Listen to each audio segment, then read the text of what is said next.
Next, I want to welcome a friend and colleague to the stage, Dr. David Eisenman, from one of our local great educational institutions, UCLA, School of Medical School. And David, I'm going to let you name the center you're director of. So come on forward. This panel is about establishing trust, early prevention, and reporting in schools. And David and his colleagues did some of the groundbreaking research, replicating a study that has been done in Canada, Australia, and the UK for when do people feel comfortable coming forward to seek help when they know something's wrong. His panelists on this panel, Susan Payne from Safe and Sound Schools, and Susan Chaitis from LA County Office of Education. David, over to you. Okay. Should I use this and be mobile? Is this working? Yeah. Okay, great. All right, so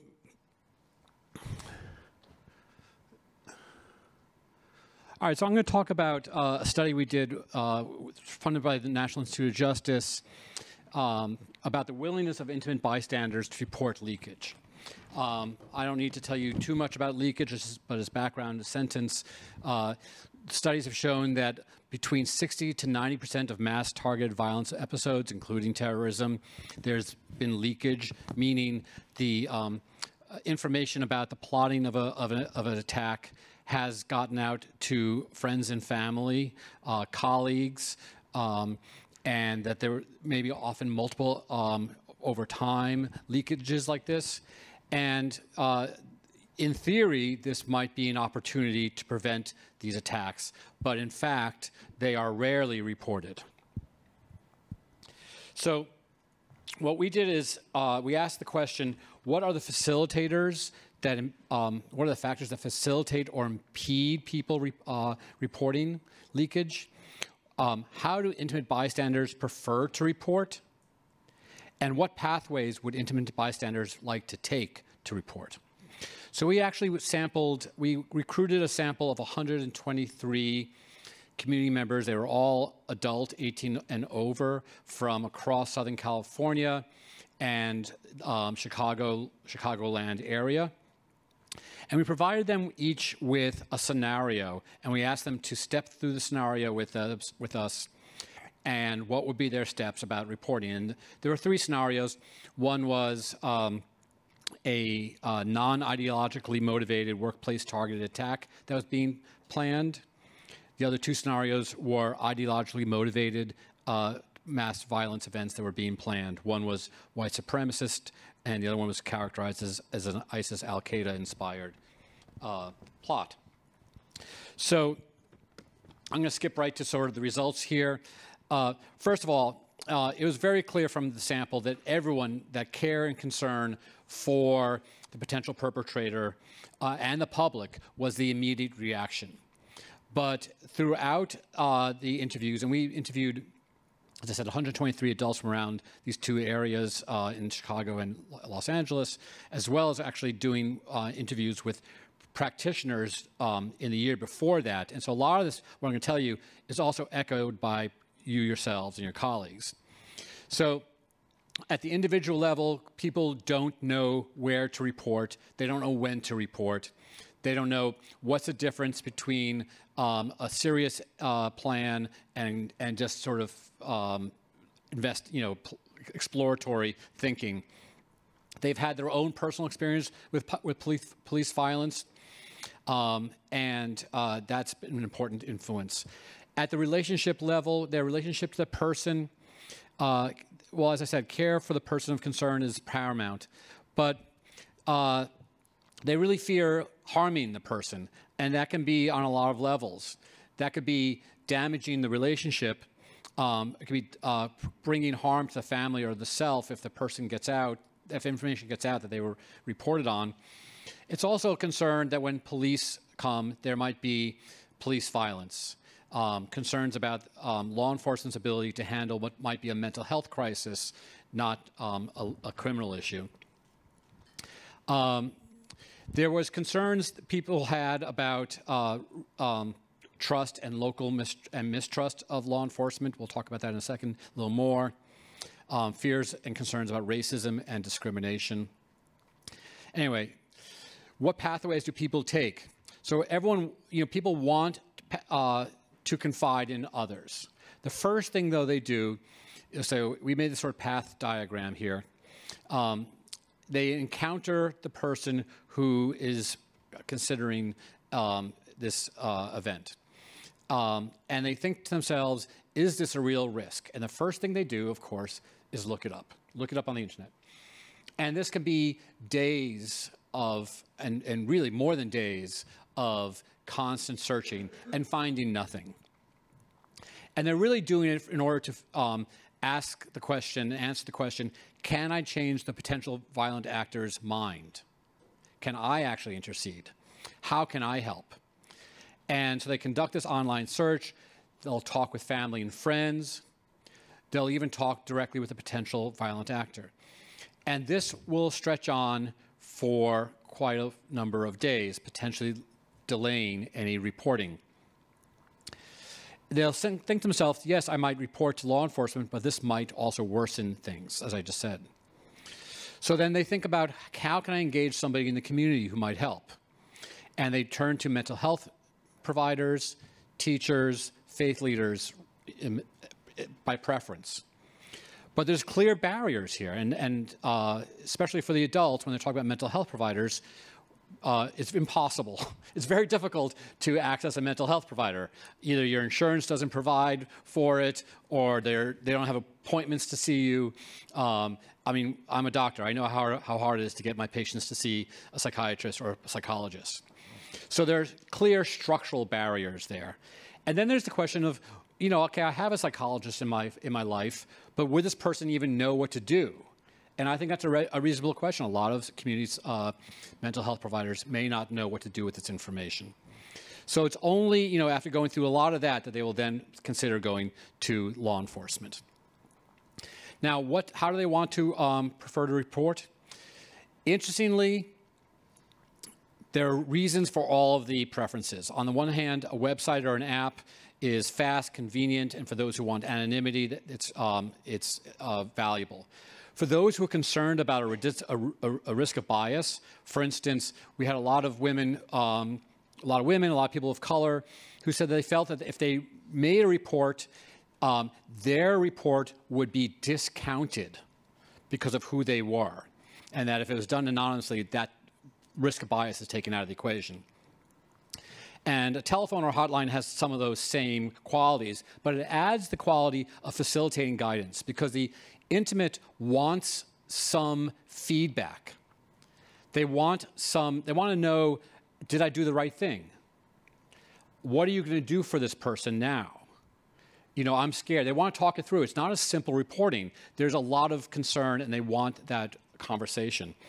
So actually, in person rose to be one of the favored methods, because it allows for that conveying of subtlety, conveying of severity or lack of severity, and also getting sort of the verbal and physical cues from the person you're reporting to, of whether they are taking this seriously or not. So when we asked people to rank their preferences, you'll see that on this slide, telephone, the black with the white dots and then the stripes are the first and second choices. Telephone and in-person strongly outweighed the preference for reporting by website or app. That's not to say the website or app had no value. There are certainly a number of people, up to 40%, who'd have liked to use a website or app, so there's room for both. But it really goes to the issue of having some in-person reporting capability. And I'll stop there.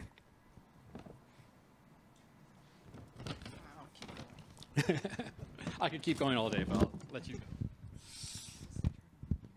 Can I have the clicker? Well, hello, good morning, everyone. Just quickly, I've been part of this for probably about the last 25 years, but really prior to Columbine, a lot of the work on violence prevention in Colorado anyway was done out of the Center for the Study and Prevention of Violence. I'm also here representing Michelle Gay, who lost her daughter Joey at the Sandy Hook tragedy. Her organization is Safe and Sound Schools, and that organization is a national organization with the mission to provide research-based education, tools, resources to support crisis prevention, response, recovery, protect every school, every student, every day. Obviously, that mission is an extensive one, and it does incorporate these core components of their mission. For my background is, obviously law enforcement. I was local law enforcement, team leader for hostage negotiation, also FBI fugitive team, Safe Streets Task Force. But really, we ran Crime Stoppers in our community safety initiative in order to find bad guys, intimate information that was going on in our streets, to really respond in the aftermath and be able to make arrests. For me, I was also placed as the first school resource officer after a gang-related violent act just before Columbine. And what we did is we, for our community alone, started an initiative called Stop It Before It Happens. And that initiative started to have data that supported early intervention, multidiscipline approach to giving social supports to young people, mental health, suicide prevention. Columbine happened. And I have to say that when the tragedy at Columbine happened, it really did change our world completely. There are so many lessons learned, and I just have to give a shout out. 2 of my police chiefs were from LAPD, and they brought so many of your community policing methods to Colorado Springs, and always supported me as a female police officer in being empowered to go out there and make a difference. So I really don't think I would have ever gone this direction had it not been for that. But I have to say, I had cousins in the building that day. I knew the SRO that exchanged gunfire with the perpetrators outside. We also had to dive into the lessons learned in the aftermath of a tragedy. I like to show this slide because this is what America, usually in most presentations, are where we are, because we're approaching the 25th anniversary. Many of you can remember the young student that finally made it to the window and was able to, he was paralyzed on one side of his body. He'd been shot 3 times, twice in the head. But this was 3 hours and 15 minutes into the incident. And this was one of the hardest hit areas in the school, and yet they still hadn't gotten to this area. We had a lot of lessons learned that came out of Columbine. I really believe that people were of the mindset it can't happen here, and it's a battle that we continue to fight across this country, that we have to believe it can happen here, and we have to know how to prevent it. I like to talk a little bit about, there's so many lessons learned, but to just focus on what we're talking about today is that we really went with the Secret Service study, and I've worked for the National Threat Assessment Center with the Secret Service for many years on many of their reports. They do some amazing research, but this one really took us back from, this was a 2004 report, and it went back and it focused on when there was a school shooting, looking at were there any witnesses, was there anyone that knew? They could show that 4 out of 5 times they could identify a witness that knew it was going to happen, that had critical information that, had it been shared or reported, could have, with hope, could have prevented it from happening. Of that 81%, there's speculation now, if we were to continue that study, challenge accepted, I hope, that it would be more in the 90% range. But of those that knew, 93% of the time, it identified a young person, a peer, a family member, another student that knew and didn't tell. Now, there were 7% of the time that it was an adult. Now, take it to another level. 60% of the time, it wasn't just one person that knew, but it was more than one. So when we look at that information, that certainly applied to our case, and it really meant that we also weren't sharing information effectively between disciplines, between law enforcement and schools. For the Columbine tragedy, law enforcement had responded to their homes, to acts out there into the community. That information wasn't shared with the school. That within the school, there was a violent essay written that was given to the principal, one person, and it wasn't shared. That information wasn't shared. Had that information and the pieces of the puzzle been able to be shared, we believe today with what we have in place, we could have prevented this tragedy. And that obviously is the goal. I would say that last week we just had another intervention from yet a different county, a different jurisdiction that got intelligence that was able to act upon it and was able to prevent a school shooting in another community. So we know all the time that there are successes with our prevention effort, and there is data to support that. But a lot of times schools or agencies are not sharing the successes because they really don't want anyone to know that it was a close call. So we do have a struggle with those successes. I became the first special agent in charge of school safety. I was from Colorado Springs Police Department. I was on TDY for 3 years after that tragedy. It was the Colorado Trust that provided financial support to believe that we could do something to conquer that, to be able to provide a method of reporting. What you will see that we had to include core components of education and awareness in schools, and that meant from children of a little bitty age of 4 years old, of teaching them really the skills to know who safe adults are, who their trusted, caring, committed adults are that they can go to for help, and how to tell if someone makes them scared or afraid, all the way through to the issues facing young people today. And that has to constantly be a moving target, but we have to be able to bridge to the age-appropriate level. And we develop toolkits for age-appropriate levels all the way through from bullying to someone feeling sad or depressed, disappointment, loss, and really tried to educate young people, parents, the adults in the schools of knowing what the warning signs and indicators were, not just of an act of violence, but of someone that was crying for help. This was a nonprofit. I'm very proud of this work. I was a police officer. I wasn't there to start a nonprofit from the ground up, but that was really a lot of people and organizations that partnered and collaborated to make it a success. We now have similar programs around the country. In 2014, it became a government. We basically gave it to the government. If I could go back, I would have changed that a little bit, because having the multidisciplinary board of directors really got through with able to really invest in continuing that pathway forward. And sometimes the bureaucracy of government can stifle that. But when we look at that comprehensive approach of tip lines, we have to say that once you get that information, while we have more resources in schools, when that information comes in, how is it shared? To your point, not only did we have a live 24-hour answering point so that no one would ever go to voicemail, so that when someone was making that report, they could ask the questions and be trained in gathering as much information in detail as possible. It was anonymous by statute, by law, so how we maintain those records. It also included, and I hired a company, we actually designed the mobile app. That system is used across the world today, but that is part of why we created. The one thing we did not have success with was texting. So even when they felt like they were texting, it was an app, because it's hard to maintain that security there, that a text will actually be delivered, even though the person that sent it thought it was. So the multidiscipline teams were formed in every single public, private, and charter school in Colorado.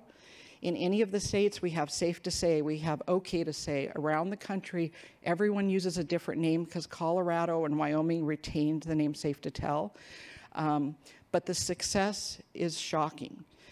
They've tried to do it in Nevada. They tried to do 2 cohorts, and immediately they realized that once young people know there's a solution that they can trust, suddenly reports were coming in from all over, even where they hadn't provided education and training. It just spread like wildfire.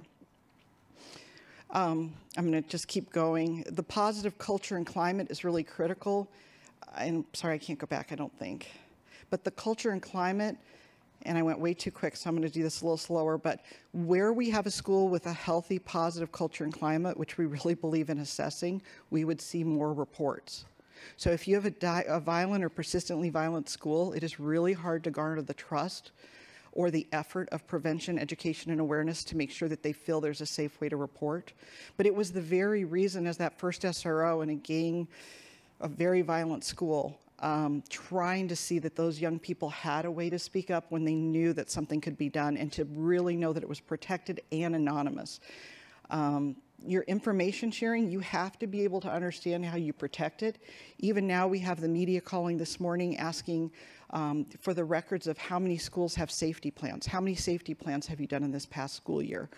Many of you might have heard of the East High School incident where there was a safety plan and there's 2 administrators searching every morning a student. How many of you have you ever had that in your school? So they're doing searches, and how well trained are administrators in searches? I mean, as a cop, I had to learn how to do a pat down, and I know we're on, but thinking about like having a man or a girl or being able to check those areas where a weapon might be, I don't think administrators are well versed in monitoring where are your hands. Let me see your backpack. No, you don't let them look in your backpack. You look in their backpack. But you also get complacent, and those perpetrators or those suspects or those children on a safety plan can look at vulnerabilities, and they can be feeling disrespected. It is a time where we see, and suddenly we have that day, he decides to shoot 2 of them. But now we have the media coring or using FOIA to request those records of how many students have had a threat assessment, a risk assessment, a behavioral assessment. More importantly, who is managing the threat who's on top of that? And what do those safety plans look like? So we have to be careful of understanding how we categorize it, how we share information, and how we do that with our school partners. Multidiscipline teams are critical. Just because you're a graduate from the School of Social Work or a counselor and you come into this, what's the professional development so that you know how to effectively question or gather information? How do you talk to students about Snapchat? Do you even know when it disappears that law enforcement can do a motion to preserve, that you can gather that information critically? So all of these reports really contribute to the threat assessment and the gathering of intelligence process, but we have to recognize what's trending around our country. So when we have swatting calls coming around, we can actually say, hey, we just had a swatting call at the southern end of the state. All districts, just be aware, this is the parameter of what was received, because what are you about to get? More. And what we can then share that information in another proactive way so that they can be prepared if it happens to them to get the information, but not to overreact or not to react in a way that might cause additional trauma to their students and staff. We have to look at clown threats when we get reports. All of these type of mechanisms should involve the ability to not only send up in a report the information or to call in the report, but to be able to upload pictures or unlimited video. You have to know what to do when you get that video or that imaging and who your centralized answering point is if it contains nudity. Are you sharing that with the school? You're not going to send that photo, but you're going to share the information because you want an intervention, you want a success. There is a problem. We have somebody that is vulnerable to sextortion. You have to know the blue whale crisis when that hit us. When we saw some of the largest numbers of youth suicide, I know Palo Alto, I responded when they had that going on, still continues to erupt, but we had one of the largest in 50 years number of suicide contagion. Our impact, our number one reasons, everyone has a data point, who makes reports, what do they report, what are young people seeing as the problem, why are they crying for help? What are they asking adults for help with? Those categories are very interesting when we can simply say, okay, the number one thing in your specific school district right now is drugs. In your district, we are getting off the charts about disappointment, failure, loss, mental health, suicide. So when we look at those things, it can also help you to use your professional development budget to really train those people that are your intervention teams. Educate, engage, equip, and empower not only your staff, but your students. If you give them the tools, thank you for everything you just said in the study that you just did, because it just reproves the point. If we can give them the tools and we can provide trusted systems, we can get people to trust and speak up.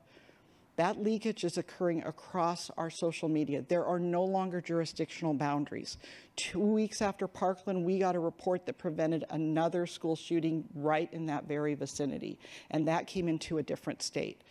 So states are getting reports all over the country, but yet we still don't have an infrastructure in this country that provides all of that together.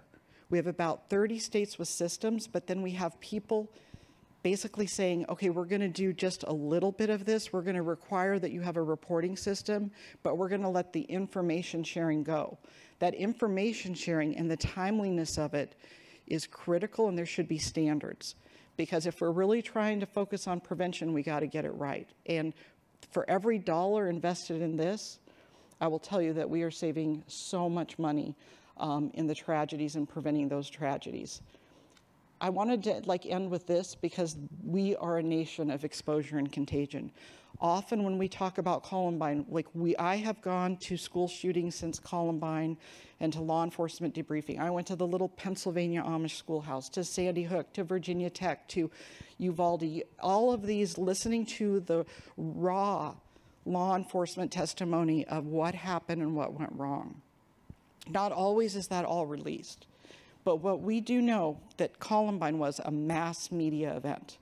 And in today's world, still, those that are interested in taking lives, as many as they can, look back to why they were successful or why they weren't. Had they had a little more time, those explosive devices that they set would have been way more effective, in my opinion, in many people's opinions. But when we look at these cases, we do have the No Notoriety campaign, but we have to share the knowledge, because as we are right now coming up on the anniversary of Columbine, and we've just had 2 incidents involving school shootings, we know that within a 13-day window, we're likely to see another one. We also are looking at anniversary dates. But we have to share this critical intelligence. Like, if you get information that someone's researching school shootings online, or they've written a paper, or they're saying vodka or rebel, you need to know that that is an indicator and a warning sign. You need to know that those are the monikers for Columbine, and that was what was in writing. You need to know what to look for, what to watch for, and what to listen for. And we all need to know how to respond when we do get a report, so that people can trust that there are adults that will take care of it. And I don't know where this goes after this. So I don't know that, I think it's your turn. I just am going to end with this. Project Unite is a national thing with NASRO, the COPS office, but it kind of brings all of those integrated systems. We already need to change this with safety intervention and safety planning, but this kind of gives you an idea of what that's about and how that all fits together. With that, I'm going to let Susan introduce herself. And I don't know, do you have slides? No? There we go. Put it back there.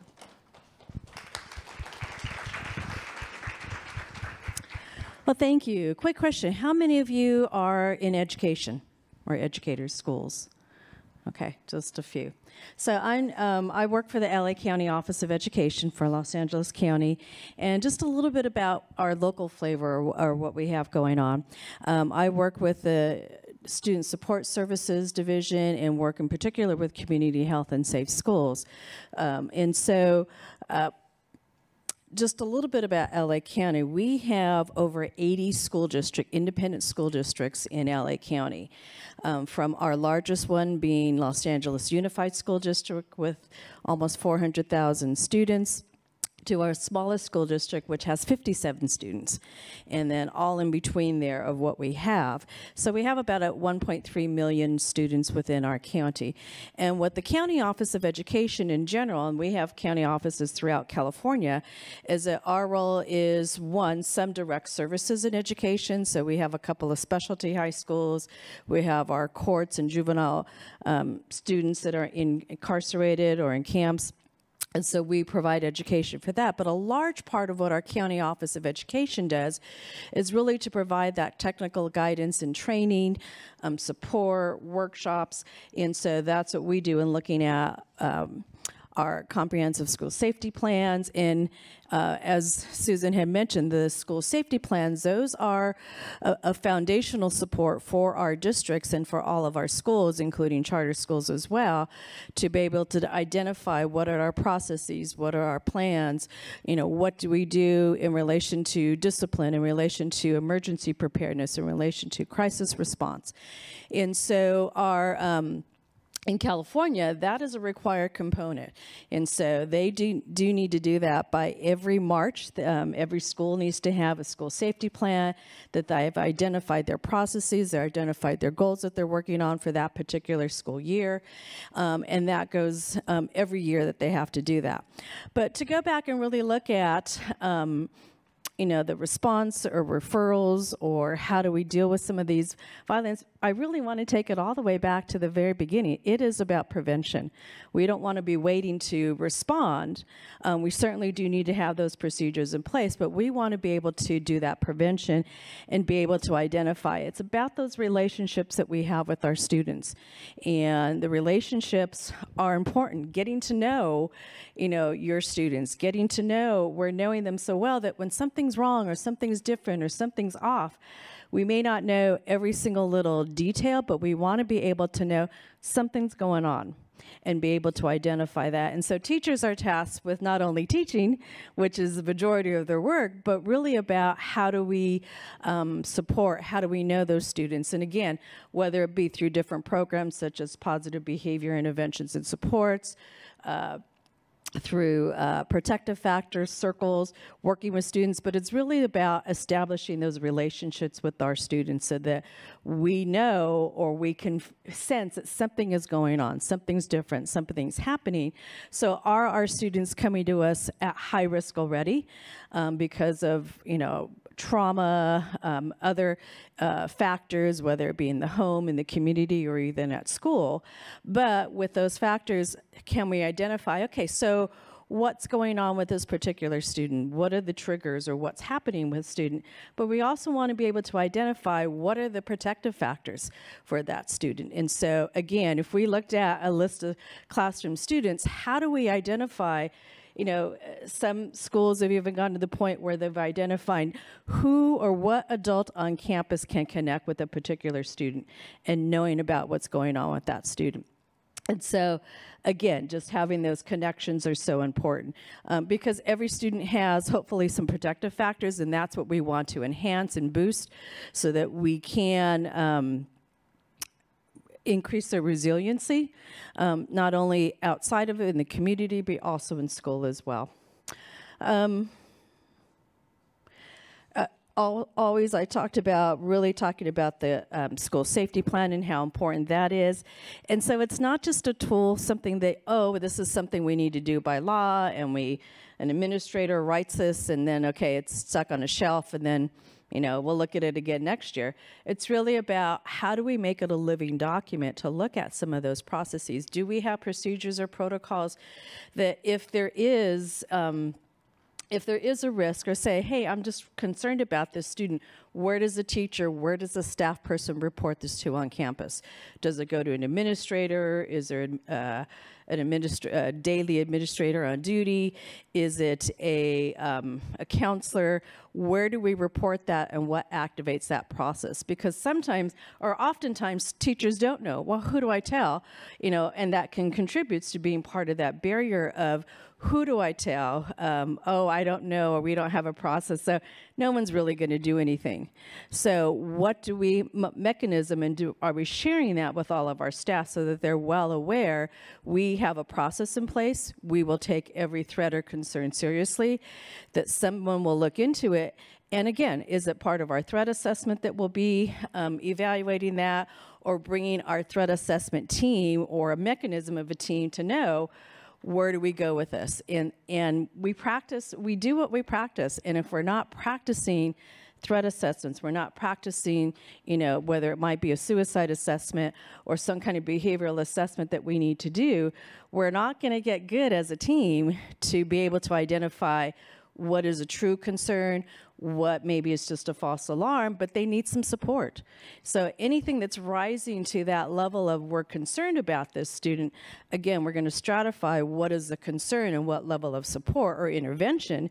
Is it an immediate intervention, or is it part of a referral process for school resources, mental health resources, outside community resources? But again, where do we put that? And it's not just we're looking for the threat, the immediate threat. Yes, we do want to identify that and intervene, but we're also looking at where do we, on that lower level, looking at more of that prevention, someone who needs that extra support, and how can we connect them with those resources. A lot of it is about partnerships, not only partnerships inside the school, but also outside the school in the community. So starting out within school, who do we have on our team? The hot button right now is, oh, mental health resources. We need those mental health resources in school, or we need those social workers in school. That's absolutely true. But it's not just our mental health providers. We need to look at who else do we have? Do we have our administration? Do we have counselors? Do we, our school academic counselors? Do we have maybe our school psychologist or school nurse? What are we looking at, and what resources do we have within the school site that we can put together a team that maybe it's not to the level of the threat assessment, but maybe it's a kind of a team to look at, a kind of a student study team. What are we looking at? What are the concerns, and how do we move it quickly if there is alarming concerns, and that we're going to go straight to a threat assessment team. Also looking at who is in our community resources. We partner a lot with our LA County Department of Public Health, who'll be speaking later on today, and we're working on a pilot project right now to provide some gaps and resources within some of our higher risk schools, but also looking at our Department of Mental Health, which will also be one of our speakers. Do we have a threat assessment team, a START team that we can connect with?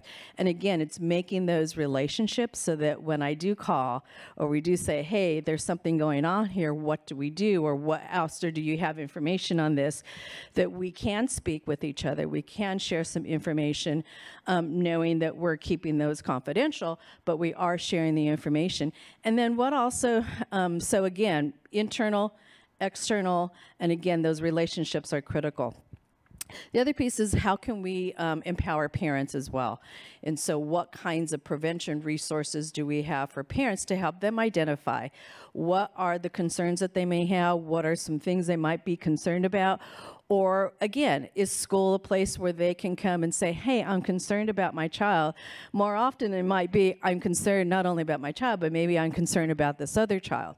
You know, is there some bullying issues? Are there some kind of other issues that are going on that, again, how is the school or the district set up to deal with some of those things? Because I think oftentimes we're seen as not necessarily being responsive, or the school doesn't do anything, or, you know, no one's helping my child.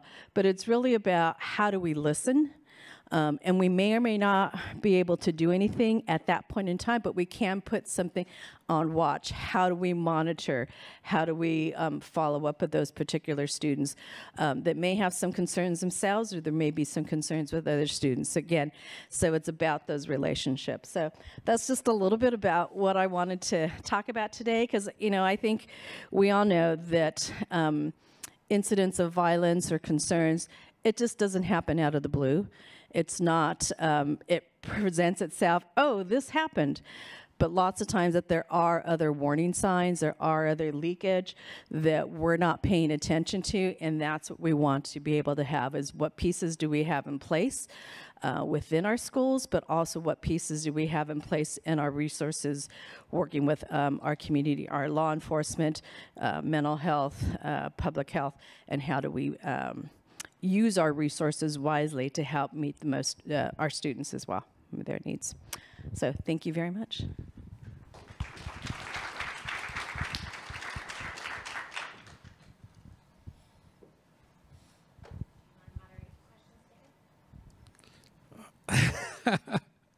I did not come prepared to moderate questions, but I have some questions. It's okay, it's only I'm the moderator. I'm going to start with you, Susan. The work you talk about with Safe to Tell, it's also renamed in other states, sounds really fantastic and remarkable work. Can we talk a little bit about how you're disseminating it to other states and localities? Because it sounds like a real model, but there's so much, obviously, jurisdictional differences. How do you disseminate it? And also, how do you maintain, when it gets disseminated, that the key ingredients that really matter don't get adapted out of it? And those are great questions. I would say that when we built that model, that becomes the strategy of how does it go national, especially like I was a special agent for the state of Colorado, And while we had a board of directors, we didn't have really a grant to take it national. So those elements have been documented. And I would say that often after Parkland, there was Homeland Security roundtables in DC. We focused on presenting that there. Conference of State Legislators, there was, but there really wasn't a champion to make sure that we were spreading that on a national level. I will say it was in the Federal Commission report, and like it has been highlighted in the Protecting America Schools. I think the last time we did at LA Live here after Yarosaga's high school shooting, we did a training there. The senators at the Senate Education Committee in LA last year tried to run a Safe to Tell bill. So often the bill is called a Safe to Tell bill, even though states say, okay, well, we're going to come together and we're going to name ours Okay to Say Michigan or Safe to Say Pennsylvania. Everyone kind of has their own program, but the elements you hope are there, but there is no real accountability. And there is a concern because people will invest to say that they're doing something, that they have a reporting, that they have a box with like a Valentine's Day box that they set in the library or the counselor's office. But if you've ever worked in schools and you think that you want to go walk down to the administrator's office to let them know about somebody that has drugs or a weapon on campus that day, you know that everybody's watching you. I mean, if you don't have that kind of cultural sense to say that that is not a safe way to report and you are not going to get reports, I also think there is a fear of implementing in Nevada, Clark County schools. There was a fear when Nevada's legislation passed that they were like, how are we going to handle this? We're the 5th largest school district in the country. And there was a lot of bridging them to other large district personnel that had to run it and intervene when reports came in. But it becomes similar to what Susan said, is like there is no, if there's not a systematic framework where teachers don't know where they give that information or who follows up, then it becomes like who's on first, what's on second. But in Nevada, it was highly effective. I would encourage anyone here that's with a larger school district to reach out to those districts where it has actually, it was very easy. Pennsylvania, when they launched theirs, I think it was just like, bam, we're launching it. I think that's not the way to do it. I think it is good to have like a systematic approach for implementation and to make sure that there's training before it goes down. But those are well documented with the fidelity and trust from the research perspective of the elements of an effective reporting system. Let me follow up with another question to Susan, the other Susan. Talk up a little bit about the intersection in Los Angeles between reporting in the schools and concerns among students and family around law enforcement reaction and concerns about overreaction. We, of course, had problems in Los Angeles that, around violence to people with mental health problems, concerns around overreaction around race and discrimination. So how does that intersect with reporting in your experience in Los Angeles?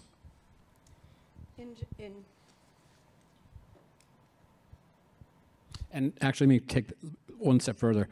What do you see as the steps that we need to be taking to address this if you do think there's an issue there?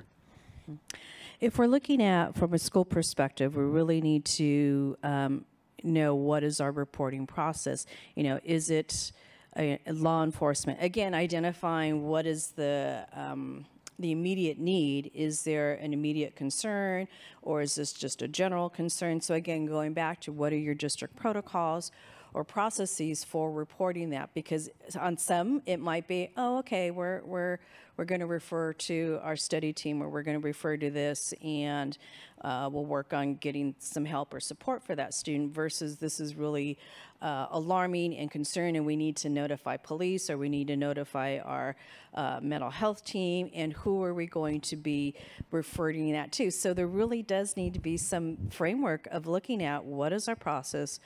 How do we identify who we notify? Is it a 911 call? Is it a START? Is it a threat assessment team? What are we looking at? And so that's part of that general training that we need to look at. Okay, so where do we go? what level does this rise to, and where do we go? And so I'm really a believer that it's not just a one-person decision maker, but it's a quick, who's my immediate core team, that we can quickly, okay, what's going on with this? We need to call, police, we need to call mental health, where do we go? And knowing where we're at with that process. Because if we want to not escalate, oftentimes the school is like, let's call law enforcement, which may or may not be correct, but then what other resources do we have? Is this truly some kind of crime or violent behavior or something, or do we need to have more the mental health pieces in place to intervene and to do some strategies there? So a lot of times within LA County, we are having more of those teams partnering of law enforcement with our mental health providers. So it's not just, or even just calling, is it through our 811 where we're calling not for police, but we're calling for mental health intervention as well.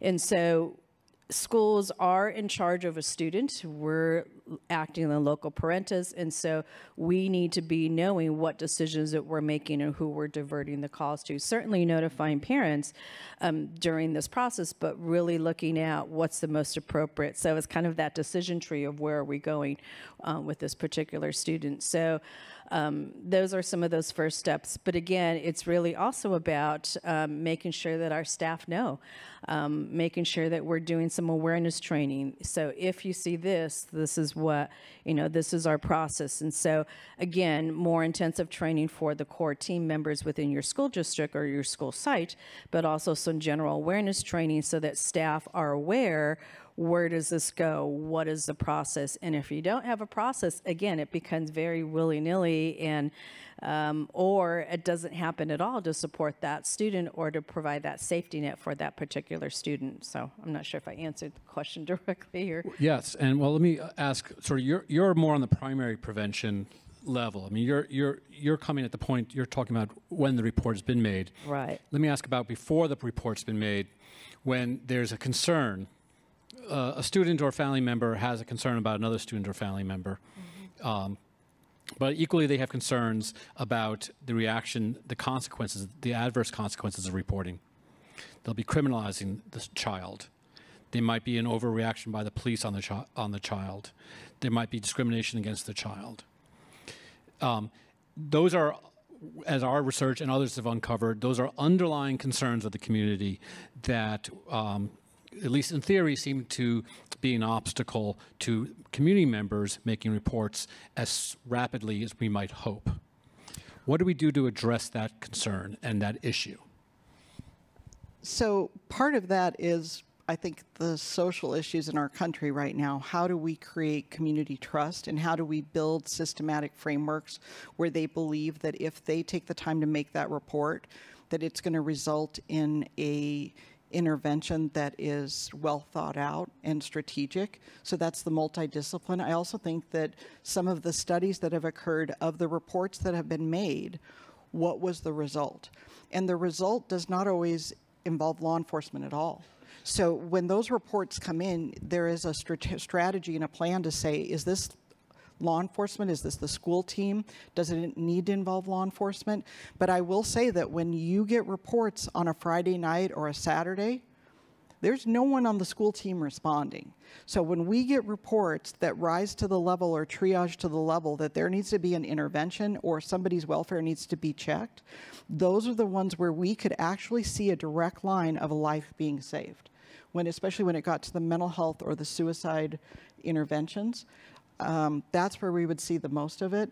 So I think that looking at the data has to be there so that when you look at that data, you can support communities that are concerned about that and making sure that there is a plan of what the response to the report is going to be. If that, am I clear? Yeah, so you're making you're saying that making positive successes known to the community, that there is opportunity, that there are success stories. Yes. And I think that's, feeding that back If I could just add, though, part of that is that timely, measurable communication. So having accountability and follow-up when you have a reporting system to say, when that report came in, it was live, there was live communication with the individual. Here's then going to the team at the school, and you see the handoff, the warm handoff. It is identified and taken from there. There's the ability to communicate between everyone so that the intervention can be timely and successful and documented there. That, I think, is part of the plan, and sometimes that leads to a risk or threat assessment, and sometimes it leads to a safety intervention plan. But what we know is that, okay, if this was an individual with mental health concerns or expressing suicide ideation, you can see the intervention.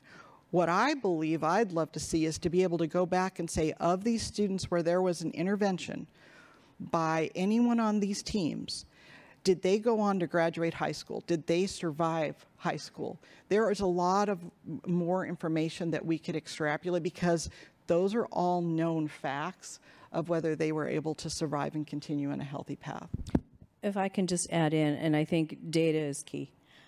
There isn't a mechanism that requires schools at this point in time to document the data that they have of how many incidents or how many concerns, how many referrals, what were the outcomes, because that outcome is critical. You may not be sharing it immediately, oh, last week we had this or we had that.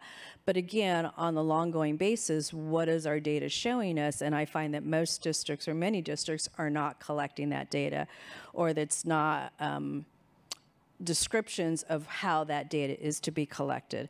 And so sometimes it ends up in other categories, which waters down some of that data that we can use to say, okay, these are, because I think certainly by district, anything can happen in any district, but certainly some districts may have more data about drug concerns. So other districts may have more data about violent attempts or incidents. Other districts may have more of kind of mental health data.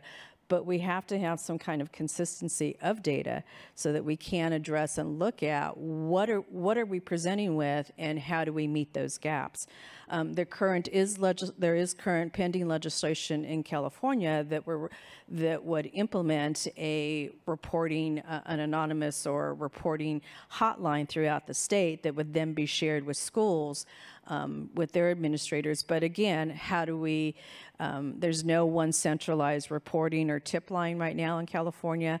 And then once we do have some data, or on a, because the data that we have by district, it varies. Some districts are very good in looking at what was the referral, what was the concern, what was the outcome, what referral, what was the outcome for that particular student, and is there ongoing support for that student, versus another district, oh yeah, we had this. And so again, that consistency in looking at how do we identify and look at the long-term data and trends of what we're seeing. And we may have gaps, or we have gaps, but again, what is it looking at across our state, and how do we meet those particular gaps so that we can identify the resources that are needed from a county level or from a state level to help bring in those resources to support that. But I think data is truly key. Yeah, I mean, from the community perspective, all they hear is what's in the news, and what's in the news are all the horrible events, right? All the spectacular horrible events. And what's not made known is how much a program succeeds. Not just the numbers, but a few stories that tell of success, and that people can then identify with. And that's really, I would sort of take it the next step. It's not just the collection of data, it's the publicizing of the results on a regular basis, with not just numbers, but also with stories that people can then remember, because people don't remember numbers, but they do remember stories. What we would do is we would do a monthly report of the successes of the month. There would always be the top 10, and we would summarize them and make them in an ambiguous way. You would never identify the school, the community. The goal was to be able to take those summaries from actual events and to be able to categorize that. So there was a direct investment into that measurable data, because we prevent, I shouldn't say we, people prevent things in schools all the time, but they are very rarely measured, just like you said, Susan. And this provides a mechanism with that centralized way to say, okay, here's what we're seeing. We really, as administrators, then are making informed decisions. The other obstacle that you have, of course, is FERPA, which I call the F word. But the bottom line is doing a lot of education. We've had to really educate on where really information sharing, what is your liability with not sharing information versus sharing information? And then you get in, we had this conversation, duty to report, duty to warn, which I think will be discussed later. But these are the kind of things where these are realistic conversations we have to be having. And when we establish a system like that, you can see the results, but there is sort of, in any state that has done this, with 20 states I've assisted now, there is a fear, and the fear comes from a lot of times educational leaders of having a tip line, like this intelligence inside the school is going to go outside of their control and it's going to reflect poorly. And we've got to make sure that they understand the data, just like you're saying, Susan, so that they can clearly have the ability to make an informed decision. And for those of you who don't know, FERPA, the F word, is Family Educational Right to Privacy Act. So just like when we talk about HIPAA within the community, confidentiality within the medical community, within the education system, it is FERPA. And so yes, districts don't necessarily want to say, oh, we almost had this, or we averted this, or this is what our data showed us, because then they're saying, oh, it's possible in our district. In some districts, they just don't have those, they don't have those incidents. But truly, it's any district or school, charter school or anything that can have an incident. No one is immune. But what we want to get is how do we identify in those preventions so that we're providing that safety network for our students. And as I said, it starts early on. Again, we within LA County, we also work with our Head Start population. And so we have over 10,000 students within our county that's just for Head Start, and that's throughout the states.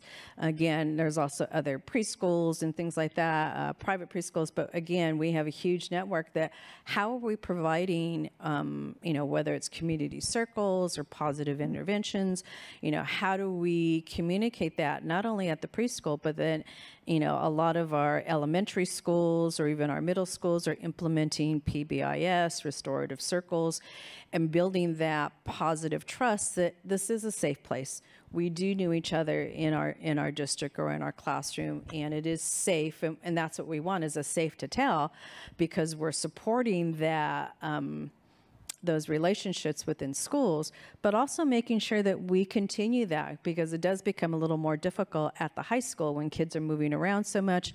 But we have districts that are unified, so things that we may start in elementary school, we want to continue those relationships and those supports into middle school and continue them into high school. Sometimes what happens is some of our districts it's a unified high school, and so they're not connected. They may have feeder elementary districts that come into their school, but they're not necessarily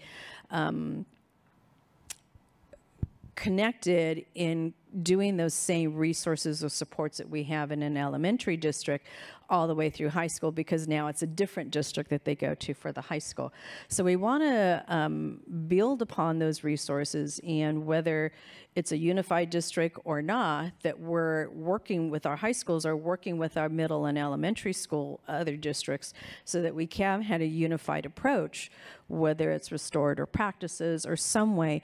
And so it doesn't necessarily have to be in every single classroom, but how do we build that into the system, whether it's through a homeroom or some kind of relationship building, restorative practices or restorative circles that we're having within those school sites. So again, it's building upon not only starting with our preschoolers, but again, building upon that structure so that the same support and safety net that we're providing in those younger districts, that we're also bringing it all the way through to our high school. So it's not like, okay, you're in high school, you're on your own. We know that's where many of our alarming concerns may occur within some of our students, or some of the mental health issues start to come out in that age group. But again, how do we build upon everything? So it's not a change, oh, now you're in high school or you're more on your own or whatever, but it's really about what's our continuum and how do we build that continuum throughout. So why don't we open it up to questions? And I see the first hand up, Heidi. Is my mic right here? First of all, thank you all so much for the great work you're doing in the presentations. I wanted to pick up on a question that Susan Payne dropped in as she went. I think you said, who is managing the threat? So if we can go back to that for a minute, I would love to hear your thoughts on who should be managing this threat. And I'm going to back that up against a comment that David made around you can make a mental health referral. That doesn't mean anyone's going to get mental health care. Like there's a lot more to actually getting someone engaged in services. And so when we think about who is managing the threat, like it actually can be a very hands-on entailed process if you're trying to get a set of interventions implemented for a family. So I would just love to hear your thoughts on that. And I'm going to go back to the multidiscipline approach and the good relationships you have with hopefully community partners. And I'm taking this from the perception of a school multidiscipline team. So that's just where I'm really like reviewing that with the amount of pressure on a team at the school, and they get, let's say, a report that's very detailed that involves photos and digital media, and they start to call students in and they start to realize that we have Joey. We're very concerned about Joey. Not only might Joey hurt himself, but he might hurt others. And we're at 3 o'clock on a Friday. Have any of you ever been into school at 3 o'clock on a Friday? Because this is always when it happens. That is going to take a lot of effort, and that is something when you deem that you triage it, that this person is not just a threat to themselves, they could be a threat to others. That is going to take more community partners to manage. You're going to have to determine a response. You might involve the relationship with the parents to say, this is how this came about, this is what we have. Law enforcement might need to get on the digital side. What I like to think is happening when you create a consistent statewide approach and you have systems even in your rural or different communities throughout your state of who is managing that threat. What have you put together? How do you communicate in an efficient, timely way? What are your tools? That's something that we need to see more of. And I do get concerned that threats, like we see risk assessments and threat assessments, or we call mental health, but then what is the result of that? And do they go on, when we deal with children at least, I think we should be following up to say if they sought care, did they go on to graduate high school and not commit suicide? I think there's things that we could look at more effectively. But did I answer your question okay? That I just think it's a multidiscipline approach. Usually you've got your social worker, your counselor, a lot of these are social issues, administrator. What I find, especially in the aftermath, when the questions are being asked and we're looking at liability, is there wasn't the needed professional development of those teams. I think we need to do a better job of really making sure that we're doing the tabletops, that we're talking about it, how it works, and how that they can connect with outside community resources. And not only the professional development of your team within the school as well, but also the general awareness of all of your staff so that they do know that you do have a process in place and where do they go, where do they turn to. And again, creating a culture of nothing is too small. You know, if there's a concern and you have that, we do need to be looking at that, because the more often that we're looking at those things, we can identify what is a concern, what needs some support, or what is really a threat. And so, so not only the team, but the awareness as well for staff. Well, in contracts with parents, I mean, I don't know if you're getting into all of that detail, but there is a time when we have to decide, is this person that poses a threat someone we're going to bring in every day and search their backpack because we think they pose that significant of a threat? I mean, is it time to bring them back? I know the goal is to get them back into in-person learning. However, sometimes you have to make decisions that they need the community supports and the parental supports that they can have. I think that these are the questions that everyone's asking. And so that's not just a in-person or in-school team decision, but it's also a collaboration with your outside agencies, with mental health, with law enforcement. We want to be on the same page so that whether we're saying this is not safe for our students or for that student to be on campus, and what are our alternative educational pieces that we can put in place for that student, or yes it is, but these are the parameters or barriers that we need to put within that structure. More questions from the audience? Oh, Amy, do you have one? Okay, good. We have one over there. Okay. I was just curious to Susan, Payne, you talked about some of the programs that now are mandated for every state to have where there's a reporting program. And I know I had worked with some people at Sandy Hook Promise who have a program called Say Something, I think, that's also an anonymous reporting program for kids in schools. Do you know if that is one of the, and they're only in a couple of states right now, I think they're still piloting, is that one of the programs you're talking about, or is that a separate thing? That's a separate thing, but I'm very familiar with that. I mean, I met with them before they came and visited. A lot of those organizations would come visit us in Colorado, but they were trying to provide sort of a program that individual schools that didn't have a state infrastructure, that they could provide it for them. And that's exactly what their mission was, but they don't really have a state centralized answering. So when states develop their own intelligence gathering, information sharing, like I'm referring to those 20 states, and I just was on a call with the Secret Service because there's a new report coming out that they actually identify 30 states now with programs, but some of them aren't as robust as what I'm talking about. But that doesn't mean, it means you can get there. This can be a staged process. But there are also vendors that supply that for you. Those are the things that we can talk about. You've got to decide, like, you know, if that, how the information is shared and the timeliness of it. Hi. Is it on? Okay, there we go. I have a question. I sit on a threat assessment team here in Los Angeles. I'm the director of Children Exposed to Violence for the LA City Attorney, and it's a multidisciplinary team. And one of the things that comes up a lot, for many years I've prosecuted child sex abuse cases, is all the adverse childhood experiences, particularly with the homicidal, suicidal students, is child sex abuse in their background.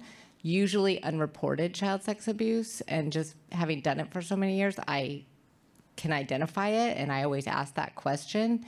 But I feel like there's no research on that, and I really do believe, on my limited research that I've done on school shootings, that many of those kids have a history of child sex abuse in their background. And I'm wondering if you know of anyone, doctor, that's doing that research or going to do that research, because I really think untreated child sex abuse causes a lot of these issues. I'm aware of research connecting violence of different sorts, and not necessarily isolating child sex abuse, but I would suggest that in all that research, we know that violence, as you know, violence co-occurs. Different types, when one happens, others are happening. So it's a marker for others. So underneath that one type of violence that they might be querying about in their research underlies a constellation of violence. And I know in our own research here, in our own evaluation in Los Angeles, the one indicator, we looked at a panel of clients in a threat assessment program and looked at their just chart review and what was their improvement rate on standardized assessments of threat. And the indicator that was in a multivariate regression model, so controlling for all other factors, predicted not responding to the program was bullying, either being a perpetrator or victim of ongoing bullying. So I would, they didn't collect in this program child sex abuse data. Heidi Ellis might know more about that. Maybe I'll ask you on the spot if you have any knowledge of studies looking at child sex abuse and its relationship to the kind of violence perpetration we're talking about here. Right here.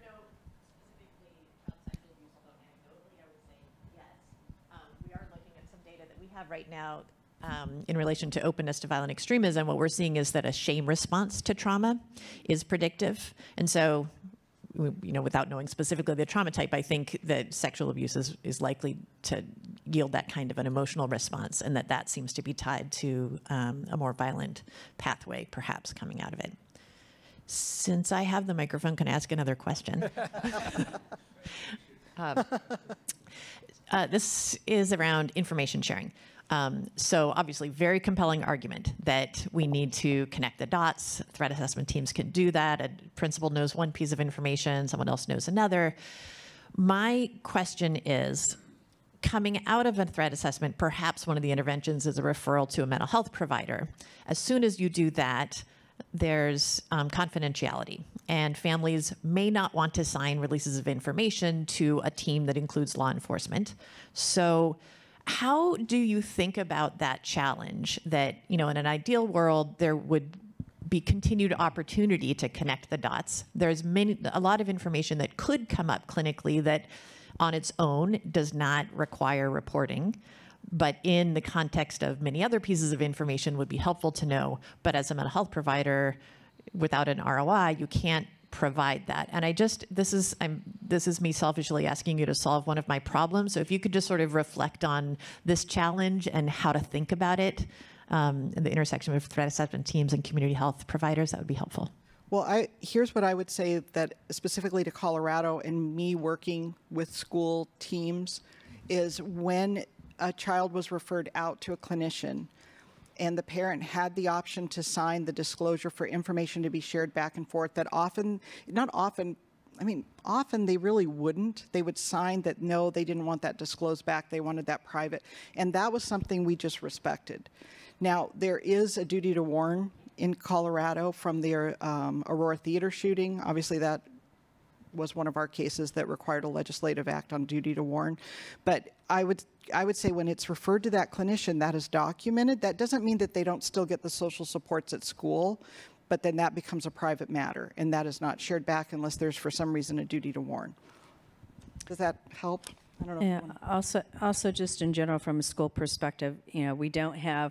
We do need to honor if the parent does not sign a release of information. Certainly, doesn't mean that we can't have, from a school perspective, contact with a parent or check in how are things going, and establishing that or collaborative relationship. But the only time that we can really move forward to share information is in the event of an emergency where potential for harm to self or to others. We can share that information or whatever we do know that is pertinent to that situation with law enforcement, with healthcare providers. But outside of, once that emergency is over, we are bound by those laws. And so it is a difficult piece, but it's really looking at how do we establish the trust with parents that we're on the same side. We want to have, is there a, and there could be, as a student is returning to school post some kind of incident or whatever, or to some campus, how do we put a safety net or a safety plan in place for that student, which hopefully would include a release of information to share. But again, what are our checkpoints that we're going to put into that plan to check in with a student, to check in with a parent without necessarily having to talk to the therapist, or again, forging that relationship forward with that family. Go ahead. Yes, my question is for generally all three of you, and a few comments. One, we've started a target program out here with the FBI. In fact, we just had our meeting down the street at Charles Drew University yesterday, and Jeff Cuneo, who's their behavioral health specialist, he pretty much was saying the exact same thing you were, Sandra.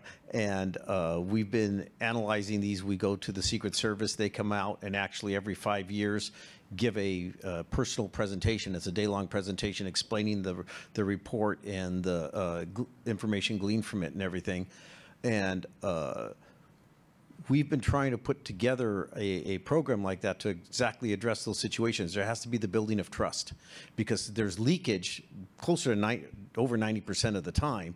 But the question is getting the leakage into the right hands so we can look at it more as a caregiver and provide treatment to that person who needs it, rather than having them become a criminal. We try to catch them while they're still in the victim phase before they transition to criminal phase. And so we've looked at that. We have lessons learned, information sharing.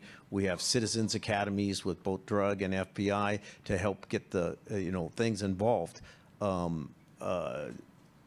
I think going with the fire department, as the deputy mayor mentioned earlier, is a smart move, because if you go with mental health, it puts that stigma on that people don't want on their kids and stuff. You go with police, they're afraid of you know, the negative. Where fire department, everyone's got a more positive attitude towards them, and they help in so many other ways. It takes that stigma away. So I think something that we've been trying to look at, and we've seen it happen with disasters, that people are more likely to go to a fire person than law enforcement or mental health, regardless of what the issue is, just because there's not that stigma there. You know, people aren't afraid to go to fire department for help. And I would just add that the multidiscipline approach to responding to the reports, I think we can all agree as practitioners and professionals here, that depending on the report, you may need a police officer responding to that report. So, and they might be, or the fire department after hours or on the weekends, or whatever things you have in the community. But I think the multidiscipline approach is a softer approach. It also is in alignment with the assessment approach, with the safety planning approach. And as long as you establish that, it's like you say, we all know 90% is leakage. So how do you, with that kind of data, not have a system to gather that information in a safe way from those that you want to be engaged and empowered to look, to speak up, and to understand why there's a code of silence, why they don't want to walk down to the office and talk to the principal. We've got to provide those safe, protected methods of communication if we're looking upstream. Also, I'm glad that you mentioned Target. Target has been a great resource of collaboration with FBI in looking at some of the case studies and lessons learned, and that's been open not only to K-12 districts, but also to our college and universities as well, and so that's been a great resources. But I also want to mention lots of times some things may start off initially with some concerns, maybe physical complaints.